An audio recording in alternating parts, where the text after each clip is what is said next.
अभी class 10th का board का एग्जाम निकला है। उसमें हमारे पास एक बच्चे ने मुझसे क्वेश्चन पूछा था कि सर क्या इसको सॉल्व करने के लिए कोई छोटी मोटी ट्रिक है हमारे पास है? सिर्फ इतना देखना है कि क्या 5 into 6 इसके यूनिट के एग्जाम्स हो गया या फिर एसएससी का एग्जाम हो गया, रेलवे हो गया, स्टेट एग्जाम्स हो गए, इन सबके लिए इंपॉर्टेंट रहता है। पर स्पेशली बैंकिंग एग्जाम्स जैसे कि SBI clerk, SBI PO, IPS clerk. Hello everyone, welcome back to government academia. जैसे कि आपको वीडियो के थंबनेल और वीडियो के टाइटल से मालूम पड़ रहा होगा कि आज की क्लास में हम किस बारे में बात करने वाले हैं।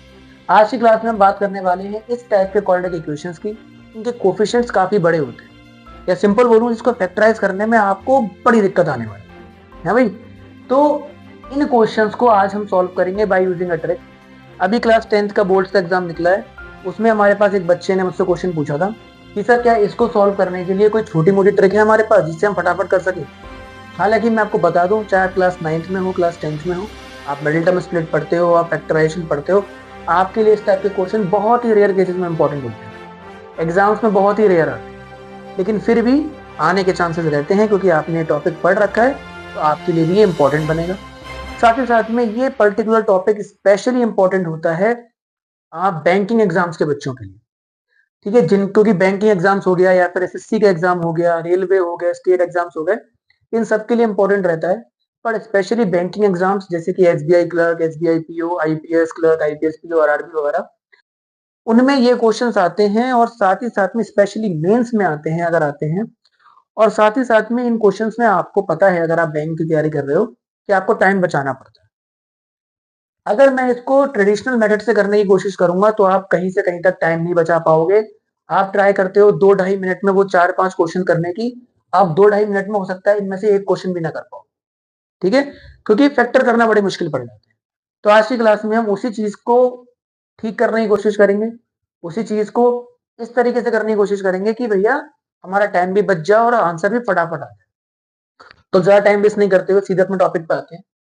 तो भाई इसको हम करेंगे मिडिल टर्म स्प्लिट मेथड से ही। लेकिन आपको पता है कि आपको बस इसके फैक्टर ढूंढने हैं कुछ इस तरीके से, बाकी आप साइन वाला तरीके से अपना इसको सॉल्व कर सकते हो।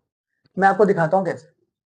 भाई आपको दो स्टेप फॉलो करने हैं। दो स्टेप क्या है, आपको पता है कि आपको 51 को तोड़ना है दो पार्ट्स में। कैसे तोड़ना है कि प्लस करके 51 आ जाए। ठीक, इसका मतलब ये रहा पहला पार्ट, ये रहा दूसरा पार्ट, इन दोनों को प्लस करके आंसर कितना आना चाहिए सर? 51 के बराबर। ठीक, और आपको एक बात और भी पता होनी चाहिए कि इन दोनों की मल्टीप्लाई, ये जो दोनों मेरे पास है, इन दोनों की मल्टीप्लाई आपकी constant term into coefficient of x square, जो कि यहां पर है 1, उसके बराबर आनी चाहिए। मतलब मल्टीप्लाई कितनी आनी चाहिए सर? 648 के। ठीक है, अभी क्योंकि समझ रहे हैं, समझा रहा हूं इसलिए टाइम लगेगा। उसके बाद अगर आपने इसके 15-10 क्वेश्चन भी कंप्लीट कर लिए तो आपको फिर इससे पूरा डर गायब हो जाएगा। ये ट्रिक कुछ इस तरीके की, बस 10-15 क्वेश्चन अगर आपने प्रैक्टिस कर लिया आपका काम हो जाएगा। तो अभी आप समझिए, तो सर 648 लेके आना है। अब आपको इसमें बस एक एक्स्ट्रा चीज चाहिए होती है, वो होती है कि भैया स्क्वायर नंबर से मेरी पकड़, कि 1 से लेके 40 तक के कम से कम आपको स्क्वायर तो पता होने चाहिए अगर आप कॉम्पिटिशन की तैयारी कर रहे हो। सर 648 किसके स्क्वायर के पास में आएगा, आपको खाली ये देखना है। सर 648 जहां तक मुझको याद है सर, ये 625 जो कि 25 का स्क्वायर होता है। ठीक, और उसके बाद में 26 का स्क्वायर होता है सर मेरे पास 676, इन दोनों के बीच में आता है। इतना आपको खाली पता लगाना है। तो भैया समझ में आ गया, 25 और 26 के स्क्वायर के बीच में आप 25 और 26 में से कोई सी भी एक टर्म चूज कर लो, उसको यहां पर लिख दो। अब उसके बाद इन दोनों को कुछ इस तरीके से करो कि सर इन दोनों को प्लस करके आंसर मेरा 51 है, जो कब आएगा? जब मैं यहाँ पर 26 लिखूंगा। इस बात में कोई परेशानी नहीं? आपको दिख रहा होगा 25 प्लस 26 बैठा है, लेकिन आप ऐसे ही करोगे जैसे मैं बता रहा हूं अभी। 25 और 25 में कितना जोड़ो कि 51 आ जाए सर? 26। चलो ठीक है, अब आगे की बात करते हैं। अब आपको क्या देखना है भाई, अब आपको ये देखना है, सिर्फ इतना देखना है कि क्या 5 into 6 इसके यूनिट प्लेस के बराबर होता है? सर नहीं, 5 into 6 इसके यूनिट प्लेस के बराबर नहीं होता। तो मैं क्या करूंगा, इन दोनों ही नंबर्स में चेंज करूंगा। और चेंज मुझको ऐसे करना है कि इन दोनों का समेशन 51 का 51 रहे। तो उसका क्या तरीका है, जितना इसमें बढ़ा रहा हूं उतना ही इसमें घटा दो। मतलब मान लो इस 25 को मैंने कहा 26, तो भाई इसको क्या करना पड़ेगा? 25 के बराबर करना पड़ेगा। अब भी दोनों का सम कितना रहा, 51 के बराबर। अगर मैं यहाँ पर कर रहा हूँ 27, तो उसमें 2 प्लस करने पड़ेंगे, सॉरी 2 माइनस करने पड़ेंगे, 24, कुछ इस तरीके से। ठीक है बच्चों, तो अब आपको करना क्या है, ये बात समझ में आ गई।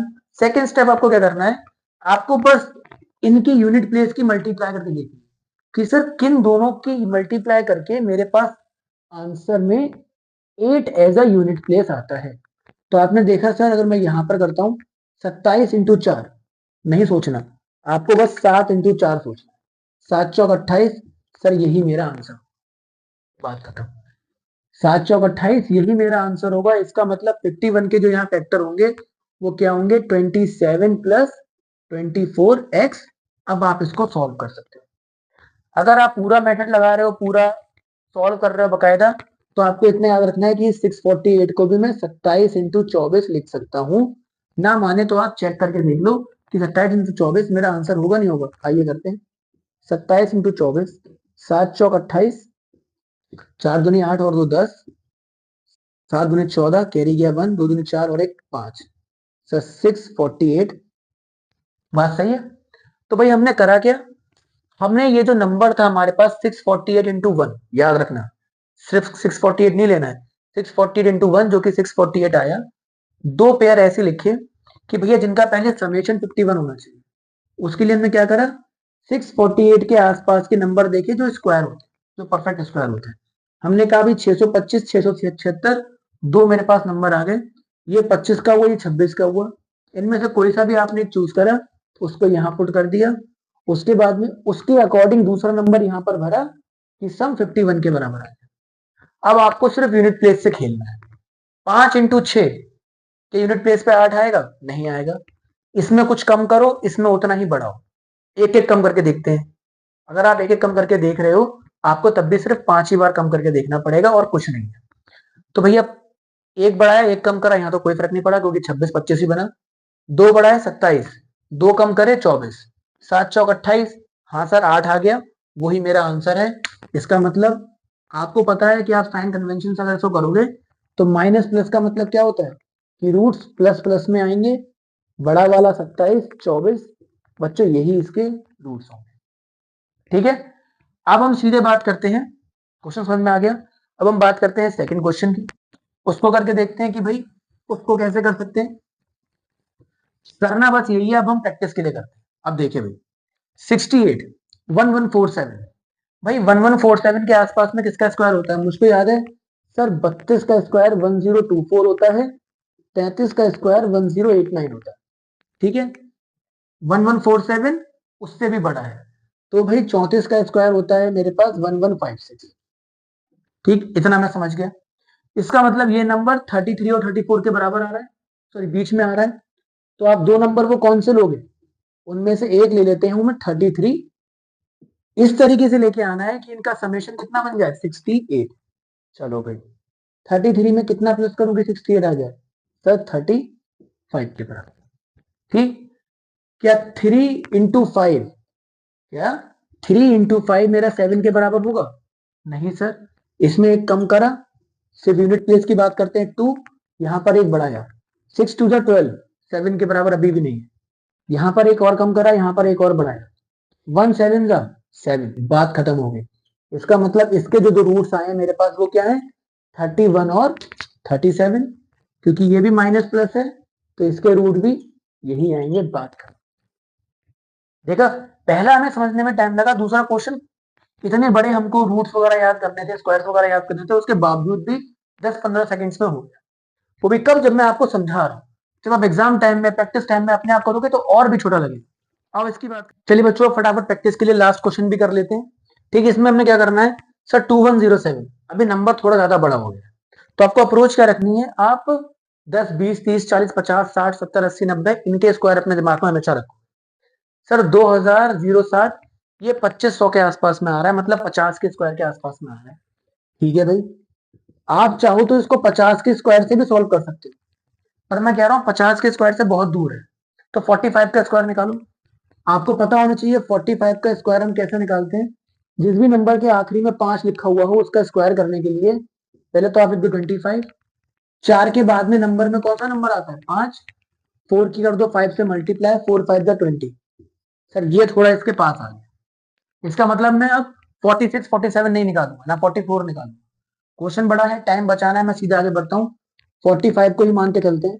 सर 45 में कितना प्लस करें कि 92 आ जाए? 47, 45 45 90, 90 प्लस 2 92। क्या 5 7 जा यूनिट प्लेस पे 7 आएगा? नहीं। 5 7 जा 35, यूनिट प्लेस पे 7 नहीं आ रहा। इसमें एक बढ़ाया 6, उसमें एक कम करा 6, 6 6 जा 36, अभी भी नहीं आ रहा। इसमें एक और बढ़ाया 7, उसमें एक और कम करा, ये तो होगा ही नहीं। इसमें एक और बढ़ाया, उसमें एक कम और करा, 8 चौक 32, कभी भी नहीं होगा। इसमें एक बढ़ाया, उसमें एक कम करा, 9 तिया 27।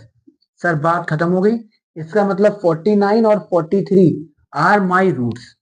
लेकिन इनका साइन वगैरह समझा देते हैं। यहां पर दोनों जगह प्लस है, तो आपकी जो एक्स की वैल्यू आएगी वो दोनों के दोनों नेगेटिव में है। -49 -43 are the roots of this particular equation. तो इस तरीके से हम इस टाइप के क्वेश्चंस को सॉल्व कर सकते हैं। आई होप आपको ये यूजफुल लगा हो, आपके काम में आया हो। ऐसे ही और वीडियोस को बनाते रहेंगे। इस वीडियो को आप जितना शेयर कर सकते हो उतना शेयर करिए। Thank you very much.